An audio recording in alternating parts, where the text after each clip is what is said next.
In this video, I will show how to check what version of Microsoft Excel you have.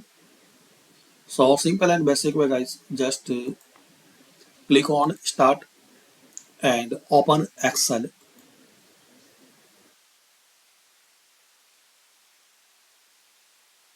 Now here click on Account. So here you will see product information.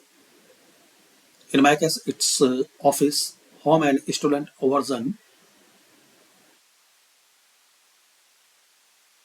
Here you will see more information. It's a version 2301 and build 16026.20146. You can check update. So click here and update now.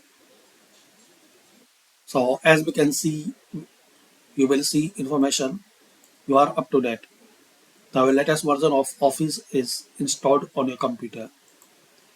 So this way you can check version of all Office product like Microsoft Word, Excel and PowerPoint. Thanks for watching.